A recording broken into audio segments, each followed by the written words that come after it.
नमस्कार दोस्तों, मैं हूं रामलाल जांगीर। स्वागत कर रहा हूं आपके अपने यूट्यूब चैनल नैनो एकेडमी पे। दोस्तों, मैं 2016 वाली भर्ती रेट 2016 जो कि 17 में पोस्टिंग हुई थी उससे चयनित हूँ और आज आपके सामने कुछ जानकारी लेके आया हूँ। कुछ बेसिक जानकारी जो रेट की तैयारी कर रहे हैं उनके लिए बहुत ही ज़रूरी है। दोस्तों, पहले बहुत सारे विद्यार्थी कह रहे थे, जब मैंने रेट का सिलेबस है जो कि वीडियो बना करके डाला तो बहुत सारे कमेंट भी आए थे कि ये सिलेबस है वो नहीं रहने वाला है, सिलेबस है वो चेंज होगा। और काफ़ी सारे विद्यार्थियों ने पर्सनल मैसेज भी किया था कि सर इसमें चेंज होगा, ये चेंज होगा, वो चेंज होगा। लेकिन अब दोस्तों, जिस प्रकार से फाइनल हो चुका है कि सिलेबस है जो पहले था वही रहेगा। ये एनसीईआरटी की गाइडलाइन के अनुसार राज्य सरकार इसमें कुछ चेंज नहीं कर सकती है। पिछली बार केवल नाम ही चेंज किया था और उस नाम में भर्ती शब्द जोड़ा था, वो भी इनको हटाना पड़ा। ये पात्रता परीक्षा के हिसाब से पात्रता परीक्षा ही इन्होंने रखा। तो इसी प्रकार दोस्तों, जो सिलेबस है अपना रेट का, जो सिलेबस पहले निर्धारित था वही है और उसके सारे के सारे वीडियो सब्जेक्ट वाइज मैंने डाल रखे हैं। तो उन्हें पूरे देख लेना और कौन कौन से पार्ट में कितनी इकाइयाँ हैं और कौन सी इकाई कितने अंक की है वो भी अलग अलग बता रखी है। दोस्तों, आज अपन जानकारी प्राप्त करेंगे कि प्रत्येक सब्जेक्ट अलग अलग इकाई के अनुसार किस प्रकार से तैयारी करेंगे और क्या पढ़ेंगे। लॉकडाउन की वजह से आप सभी विद्यार्थी कोचिंग करने गए हुए थे, वापस आप घर की ओर आ गए और घर बैठे बैठे क्यों ना अपने समय का सदुपयोग हो जाए। तो उनके लिए अपने को क्या करना है, घर पे कौन सी बुक्स पढ़नी है। कुछ विद्यार्थी ऐसे भी हैं जो बुक्स है वो अपने जहाँ तैयारी करे थे कोचिंग में वहाँ रख करके आ गए। तो घर पर कौन कौन सी बुक्स अपने पास में उपलब्ध है। लॉकडाउन की वजह से काफ़ी समय है वो आपका घर पर व्यतीत हो जाएगा। और जिस प्रकार से सरकार द्वारा निर्धारित तिथि अगस्त बता रखी है, अगस्त में हो सकता है 1 महीना लेट हो जाए, इससे ज़्यादा लेट नहीं होगा क्योंकि सरकार है वो अपने स्तर पर, शिक्षा विभाग है वो अपने स्तर पर अच्छे तरीके से काम कर रहा है। क्योंकि पहले वजह यह थी कि जो बोर्ड के एग्जाम थे वो बीच में थे, उनकी वजह से उन्होंने आगे खिसकाया था। लेकिन सितंबर में एग्जाम ये अपना रेट का प्रस्तावित किया और हो जाएगा और आपको तैयारी उसके हिसाब से ही करनी है। ऐसे नहीं कि आप सितंबर के हिसाब से, कुछ विद्यार्थी कल भी मुझे मिले थे कि सर सितंबर का कहा है 2-3 महीने आगे होगी परीक्षा। इसका मतलब आप सितंबर के हिसाब से तैयारी नहीं कर रहे हो और पीछे रह रहे हो। आपके सहपाठी पूरे राजस्थान में 10-12 लाख लोग हैं, वो भी तैयारी कर रहे हैं। हो सकता है आप थोड़ी सी भी गलती करके या फिर 1-2 महीने के आगे के हिसाब से बैठे रहोगे तो फिर तैयारी आपकी जो है वो बाद में शुरू करोगे, वो काम नहीं आएगी। तो कुछ टिप्स है मैं यहाँ दूंगा कि कौन सी बुक्स आपको पढ़नी है और कैसे पढ़नी है। जिस प्रकार से मैंने पीछे 2-4 वीडियो डाल के वो आपने नहीं देखे हैं तो देख लेना, उनमें भी बताया था कि कौन से सब्जेक्ट के लिए कौन कौन सी बुक्स पढ़नी है। आज पुनः मैं रेट फर्स्ट लेवल के जो विद्यार्थी हैं उनके लिए और रेट सेकंड लेवल के जो विद्यार्थी हैं उनके लिए सामूहिक रूप से ये बता रहा हूँ कि कौन कौन सी बुक्स आपको पढ़नी है, कौन कौन से सिलेबस के लिए। तो दोस्तों, इसमें अपने को 2 भाषा है उनका चयन करना पड़ता है, भाषा प्रथम और भाषा द्वितीय। उसके बाद में साइकोलॉजी आती है और साइकोलॉजी के बाद में जो फर्स्ट लेवल है उनमें मैथ और सेकंड लेवल के विद्यार्थी है उनके लिए उनका जो सब्जेक्ट है वो आता है। तो उनके अनुसार जो भाषा है अपनी, उन भाषा में कौन कौन सी बुक्स है वो सही रहेगी और क्या पढ़ना उसमें। तो देखिए, पहली भाषा तो ज़्यादातर विद्यार्थी क्या लेते हैं, हिंदी लेते हैं। कौन सी लेते हैं? हिंदी विषय लेते हैं। हिंदी के लिए कौन सी बुक्स अच्छी रहेगी, क्या पढ़ना है, कैसे पढ़ना है, कितनी इकाइयाँ हैं, उनके लिए दोस्तों मैं पहले आपको बता दूं, हिंदी के लिए अपने एक बुक्स आती है हिंदी व्याकरण रचना। व्याकरण रचना, ये जो अपने आरबीएससी की जो बुक्स है, आरबीएससी की स्कूलों में जो सिलेबस अपना चल रहा है उन सिलेबस में कक्षा 9 से 12 तक की बुक्स हैं। 9 से 12 तक की ये बुक्स है, चलती है, बहुत ही अच्छी बुक्स है और इनमें से ही क्वेश्चन ज़्यादातर पूछे जाते हैं, ज़्यादातर। क्योंकि बोर्ड जो अपना बोर्ड ही एग्जाम लेने वाला बोर्ड भी कौन सा है, राजस्थान माध्यमिक शिक्षा बोर्ड वही है और ये पुस्तक भी इनकी है। तो यह बोर्ड अपनी पेपर बनाएगा तो क्वेश्चन है वो इनमें से संभावना बनेगी। उसके बाद में देखिए इनमें भी एक ही बुक्स आएगी और प्रत्येक विद्यार्थी के पास में मिल जाएगी। आप घर पे हैं तो विद्यार्थी से ले लीजिएगा और उनसे लेकर के अच्छी मेहनत कीजिए। कक्षा 9 से 12 तक की जो बुक्स है उनमें हिंदी व्याकरण रचना ये आपको पढ़नी है। अब दोस्तों इससे तो अपनी व्याकरण है वो कंप्लीट होगी। व्याकरण अपने 50% भागे ने 30 क्वेश्चन आते हैं तो 30 में से 15 क्वेश्चन है वो किसके आएंगे? 30 में से 15 क्वेश्चन है वो व्याकरण के आएंगे। 30 में से 15 क्वेश्चन हिंदी व्याकरण के आएंगे और 15 क्वेश्चन है वो अपने टीचिंग एप्टीट्यूड के आएंगे, शिक्षण विधियों के आएंगे। तो उनकी बुक्स है वो मैं बता दूंगा। पहले जो अपने भाषा है उनके बारे में बता देता हूं। अब देखिए इसमें भी आपको क्या करना है, आपके पास में समय है, एक बार आप छोटी सी पुस्तक है सारे के सारे टॉपिक पढ़ लीजिएगा जो अपने सिलेबस में शामिल नहीं है उनको भी, क्योंकि कुछ जानकारियां हैं वो अपने सिलेबस में जो टॉपिक शामिल है, विषय वस्तु शामिल है, उनसे जुड़ी हुई जानकारी है, तो इन्हें भी साथ में पढ़ लेना। और उसके बाद में जो टॉपिक अपने सिलेबस में दे रखे हैं, सिलेबस का भी वीडियो बना रखा मैंने, भाषा का अलग बना रखा है, अलग अलग टॉपिक के अनुसार बना रखा है, तो उन्हें देख लेना कौन कौन सा टॉपिक है, फिर उन टॉपिक को देख करके उसके अनुसार आपको क्या करना है, तैयारी करनी है। ठीक है। उसके बाद में व्याकरण की तो मैं आपको यही कहूंगा कि पहली किताब आपको यही पढ़नी, और इसके बाद में मार्केट में जो उपलब्ध गाइड है आप पढ़ना चाहे तो पढ़ सकते हैं, लेकिन वो बाद में पहले ये पढ़नी होगी आपको। ठीक है। उसके बाद में सेकंड भाषा के रूप में संस्कृत लेते हैं। ज्यादातर विद्यार्थी संस्कृत लेंगे, ज्यादातर, सभी नहीं, ज्यादातर। तो ज्यादातर विद्यार्थी जो संस्कृत लेंगे उन्हीं के लिए संस्कृत व्याकरण के लिए बहुत सारे विद्यार्थी, अब कुछ विद्यार्थियों के भी मैसेज आए थे कि सर हमारे लिए तो संस्कृत और इंग्लिश दोनों एक समान है, हमने 10वीं के बाद में कोई भी इंग्लिश तो हमारी कठिन थी, 10वीं के बाद में पढ़ी लेकिन समझ में नहीं आई, और संस्कृत है वो 10वीं के बाद में हमने पढ़ी नहीं।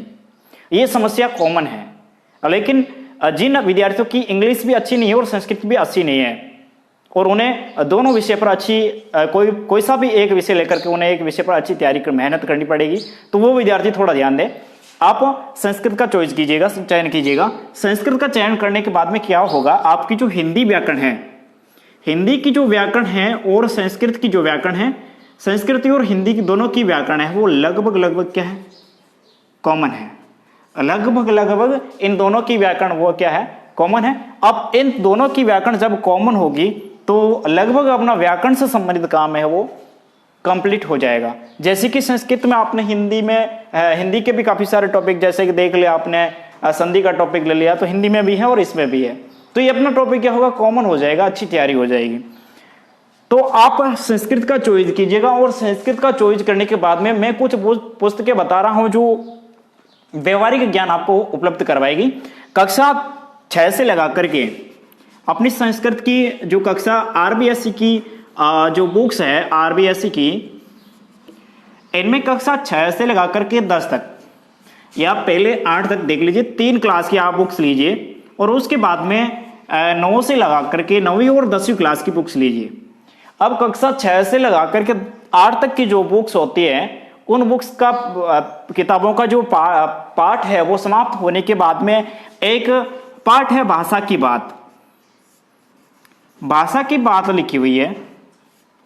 इस भाषा की बात में क्या है, सारी व्याकरण दे रखी है, बेसिक व्याकरण दे रखी है। कक्षा 6 से 8 तक आप इन्हें 2-3 बार आप रिवीजन कर लेंगे तो आपकी जो संस्कृत व्याकरण है वो अच्छे तरीके से है वो तैयार हो जाएगी।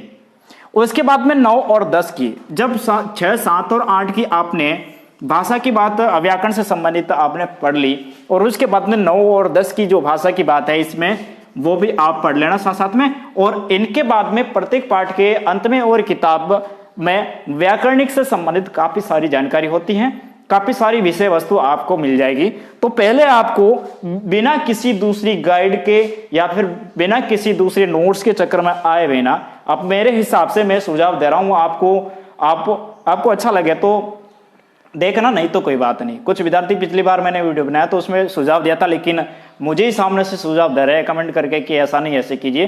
तो मैंने तो दोस्तों 2016 वाली भर्ती में यही काम किया था और मेरे जो अनुभव है वो आपके साथ में साझा कर रहा हूँ।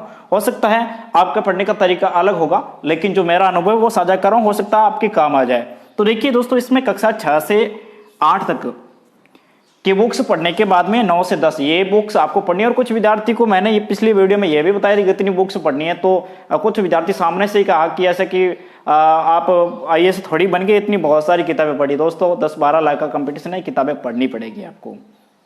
10-12 लाख की कंपटीशन में बहुत सारी किताबें पढ़नी पड़ेगी, अच्छी मेहनत करनी पड़ेगी। बिना मेहनत है वो मुझे नहीं लगता कि आप इस महा लड़ाई को जीत पाएंगे केवल 1-2 किताब पढ़ने से, या फिर केवल किसी एक प्राइवेट निजी प्रकाशन की पुस्तक पढ़ने से आप आगे पहुंच जाओगे, मुझे संभव नहीं लग रहा। देखिए आरबीएससी की ये किताबें पढ़ने के बाद में आप इसके बाद में कोई सी भी आप अपने हिसाब से कोई गाइड वगैरह है वो ले लेना। उसके बाद में देखिए दोस्तों, अपने आती है शिक्षा मनोविज्ञान। शिक्षा मनोविज्ञान,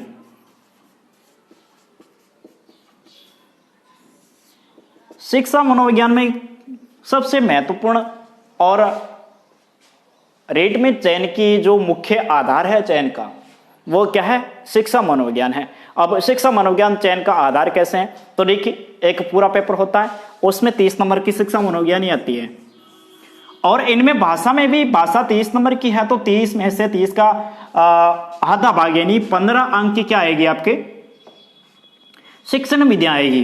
क्या आएगी? शिक्षण विद्या आएगी। और ये शिक्षण विद्या किससे संबंधित होती है? शिक्षा मनोविज्ञान से संबंधित होती है। अब देखिए, अब चयन का जो ट्रिक है, सबसे ज्यादा कहां प्रहार करना है आपको वो बता रहा हूं। सबसे ज्यादा आपको प्रहार करना है शिक्षा मनोविज्ञान पे, और रही बात उसके बाद में जो शिक्षण विद्या है उन पे। ये आपके व्याकरण है, हिंदी और संस्कृत, ये तो कंप्लीट हो जाएगी। इनके साथ साथ में चयन का आधार जो मुख्य धारा माना गया है, मुख्य आधार माना गया है, वो माना गया शिक्षा मनोविज्ञान और शिक्षण विधियों को। शिक्षा मनोविज्ञान और शिक्षण विधियों को क्या माना गया है? मुख्य आधार माना गया है। ये जिन विद्यार्थियों के अच्छे तरीके से कंप्लीट होगी वो लगभग मेरे हिसाब से चयन के नजदीक है। तो दोस्तों शिक्षा मनोविज्ञान के लिए आपको कौन सी पुस्तकें है वो पढ़नी है। वैसे बहुत सारी शिक्षा मनोविज्ञान के नाम से पुस्तकें मार्केट में उपलब्ध हैं, और ज्यादातर सही जानकारी है, ज्यादातर गलत उसमें नहीं है। जो मैंने पढ़ी है वो आपको यहाँ नाम लिखवा रहा हूं। पहली मैंने पढ़ी थी पीडी पाठक की। बहुत सारी पुस्तकें पढ़ी थी। किसी को ज्यादा लगे कि इतनी सारी पुस्तकें क्यों पढ़ी और इतनी पढ़ करके कौन सा ही आरएएस आईएएस में चयन करवाना था, तो देखिए मेरे हिसाब से इतनी पढ़नी जरूरी थी तो मैंने पढ़ी। पीडी पाठक की पुस्तक है पहली, जो आधार बनाने के लिए ये पढ़ी गई।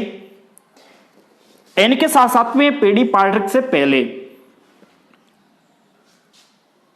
मैं आपको सलाह दूंगा, आपने यदि बीएसटीसी की है या फिर बीएड की है, डीएलएड या फिर बीएड, इन दोनों में से आपका जो प्रथम वर्ष डीएलएड प्रथम वर्ष और बीएड द्वितीय वर्ष, इन दोनों वर्ष की जो शिक्षा मनोविज्ञान की बुक्स आती है, शिक्षा मनोविज्ञान की जो भी बुक्स आती हैं उन्हें आपको पढ़ना होगा। अब कुछ विद्यार्थी कहते हैं कि सिलेबस उठा लो और सिलेबस उठा करके सिलेबस में जो टॉपिक है उन्हें देख लेना। दोस्तों सिलेबस उठाने से पहले एक बार आप तैयारी करना, तो तैयारी करने में एक बार सारी पूरी पुस्तक पढ़ लेना है। उसमें उससे क्या होगा कि अपना जो ज्ञान का भंडार है थोड़ा विस्तृत होगा। उससे क्या होगा, शिक्षण विधियों का पार्ट है वो अपना अच्छे तरीके से कंप्लीट हो जाएगा। तो डीएलएड प्रथम वर्ष और द्वितीय वर्ष और बीएड प्रथम वर्ष और द्वितीय वर्ष में शिक्षा मनोविज्ञान की जो बुक्स चलती हैं उन बुक्स को आप पढ़ लेना, ये मेरा सुझाव है। उसके बाद में मैंने ये भी पढ़ी थी और पीडी पाठक की पुस्तक पढ़ी थी, और शिक्षा मनोविज्ञान के लिए 11वीं व 12वीं आरबीएससी की जो बुक्स आती है, आपको शायद तक आरबीएससी की साइट पे मिल जाएगी, इसकी पीडीएफ नहीं मिलेगी तो मैं वीडियो बना करके आप तक पहुंचाने की पूरी कोशिश करूंगा। तो 11वीं और 12वीं क्लास की आरबीएससी शिक्षा मनोविज्ञान की बुक्स आती है, आर्ट्स में शिक्षा मनोविज्ञान चलती है, तो शिक्षा मनोविज्ञान की जो बुक्स आती है आरबीएससी की, उन आरबीएससी की शिक्षा मनोविज्ञान की बुक्स को भी आपको पढ़ना है। और फिर लास्ट में मैंने एक पुस्तक पढ़ी थी वंदना जादौन की, वंदना जादौन की, और फिर टेस्ट सीरीज है वो अलग बात है। तो इतनी सारी बुक्स पढ़ने के बाद में मुझे लगता है कि काफी सारा आपका जो मटेरियल है वो सिलेबस है वो संभवतः आपकी कंप्लीट हो सकता है। अच्छी मेहनत करोगे तो कंप्लीट हो जाएगा। देखिए पीडी पाठक, बीएसटीसी या डीएलएड, बीएड प्रथम वर्ष और द्वितीय वर्ष की पुस्तकें, और कक्षा 11वीं और 12वीं आरबीएससी शिक्षा मनोविज्ञान की पुस्तकें, और वंदना जादौन की बुक्स। अब देखिए दोस्तों, शिक्षा मनोविज्ञान हो गया, संस्कृत हो गई, हिंदी हो गई। संस्कृत, हिंदी, शिक्षा मनोविज्ञान, ये तीनों विषय हो गए। अब देखिए, अब फर्स्ट लेवल में क्या होता है, फर्स्ट लेवल में आपके एक तो गणित आएगी और एक आएगी पर्यावरण अध्ययन। लेकिन सेकंड लेवल में क्या होगा, सेकंड लेवल में केवल एक ही सब्जेक्ट आएगा जो उनका विषय से संबंधित है, जैसे कि हिंदी विषय से संबंधित, या फिर विज्ञान विषय से संबंधित, या फिर सामाजिक विज्ञान विषय से संबंधित। उन पर अगले वीडियो में अपन चर्चा करेंगे। आज अपन फर्स्ट लेवल का जो पूरा का पूरा विवरण है, पूरा का पूरा सिलेबस है, या फिर सिलेबस के अकॉर्डिंग कौन कौन सी पुस्तक पढ़नी है, फर्स्ट लेवल के बारे में अपन जानकारी प्राप्त कर लेते हैं। तो इसमें देखिए गणित है वो भी अपने कितने नंबर की आएगी, 30 नंबर की आएगी, और पर्यावरण भी कितने नंबर की आएगी, 30 नंबर की आएगी। अब गणित में आपको बेसिक है अपना आधार। इसमें भी बहुत सारे विद्यार्थियों की समस्या रहती है कि सर हमने तो 10वीं तक ही गणित पढ़ी थी और उसके बाद में गणित से पहली बार हमारे यहाँ पाला पड़ रहा है। तो देखिए 10वीं तक गणित पढ़ने के बाद में भी आप ऐसे झिझका रहे हैं, तो इसमें झिझकाने की कोई बात नहीं है, झिझकने की कोई बात नहीं है, आप आराम से कंप्लीट कर सकते हैं। वैसे 2-3 पेपर अपने पिछले हुए थे, 2 पेपर, उसमें गणित है वो बहुत ही कठिन, उनका लेवल है वो कठिन आया था या फिर बनाया था, वो समझ में नहीं, पता नहीं है, लेकिन विद्यार्थी कहते हैं कि कठिन स्तर था। अब देखिए इसके लिए मेरे हिसाब से जो मैंने पढ़ी थी वो बुक्स थी कक्षा 6, 7 और 8, जो एनसीईआरटी की बुक्स चलती है। एनसीईआरटी की जो बुक्स चलती है उनको पढ़ा था, और उसके बाद में कक्षा 9 और 10 में से वह टॉपिक पढ़े जो अपने सिलेबस में शामिल थे। 6, 7 और 8 ये तो पूरी पुस्तक पढ़नी कहानियों के रूप में एनसीईआरटी की बुक्स में दे रखा, बहुत ही अच्छे तरीके से समझा रखा है। तो पहले तो किसको पढ़ा, कक्षा 6, 7 और 8 इनको कंप्लीट किया, और उसके बाद में इनमें से जो टॉपिक है उनको पढ़ा, और उसके बाद में अभ्यास सीरीजें हल की, ये गणित में पढ़ा था। और उसके बाद में पर्यावरण अध्ययन, पर्यावरण अध्ययन में देखिए आप सामाजिक विज्ञान कक्षा 3 से लगा करके 5 तक एक पुस्तक चलती है पर्यावरण अध्ययन। कौन सी पुस्तक चलती है, पर्यावरण अध्ययन। कक्षा 3 से लगा करके 5 तक, कक्षा 3 से लगा करके 5 तक एक पुस्तक चलती है पर्यावरण अध्ययन, उनको आप अच्छे तरीके से पढ़ना। और उसके बाद में सामाजिक विज्ञान की पुस्तक अपने कक्षा 6 से लगा करके 10 तक लेवल, प्रथम लेवल के लिए कक्षा 6 से लगा करके जो 10 तक की सामाजिक विज्ञान की पुस्तकें, इनमें से बहुत सारे प्रश्न हैं वो पूछे गए थे। पॉलिटिकल साइंस की है तो वो भी आपको पढ़नी है, और इतिहास से संबंधित जो भी टॉपिक है तो वो इनमें से आपको पढ़ने हैं। उसके बाद में देखिए इनमें से 6-7 क्वेश्चन है, या फिर कभी कभार 4-5 प्रश्न है वो विज्ञान विषय से पूछे गए थे।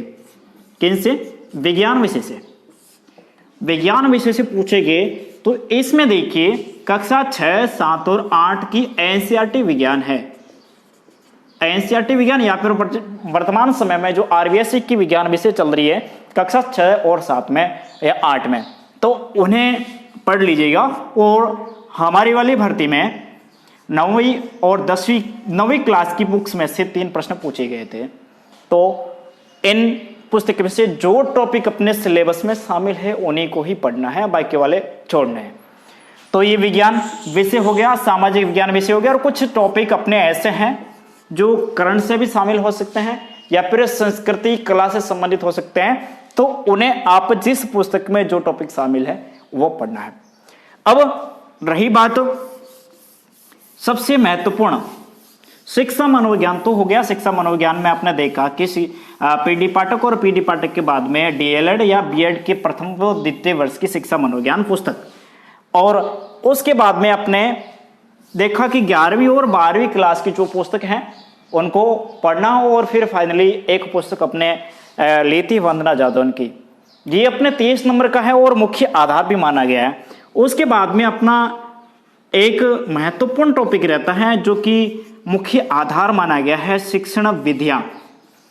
क्या है? शिक्षण विधियां। वैसे बहुत काफी सारे मैंने वीडियो है चैनल पर डाल दिए हैं, शिक्षण विद्या नाम करके आप सर्च करना या फिर देखना, जो वीडियो है वीडियो के ऊपर जाकर के आप वीडियो को ओपन करोगे तो वीडियो मिल जाएंगे, रीट शिक्षण विद्या।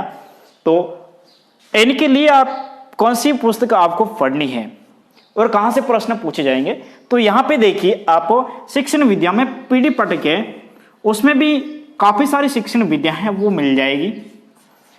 पीडी पाठक की पुस्तक है उसमें काफी सारी शिक्षण विधियों की जो जानकारी है आपको उपलब्ध हो जाएगी। इसके साथ साथ में महत्वपूर्ण और सबसे अच्छी बात, और यह आपको भी पढ़नी होगी यदि आप चयन करवाना चाहते हैं, तो इसमें देखिए डीएलएड प्रथम वर्ष और द्वितीय वर्ष और बीएड प्रथम वर्ष और बीएड द्वितीय वर्ष जो पुस्तकें चली थी और उनमें जो शिक्षण विद्या है, मेरे हिसाब से उन्हीं में से प्रश्न पूछे जाएंगे और उन्हीं में से आएंगे।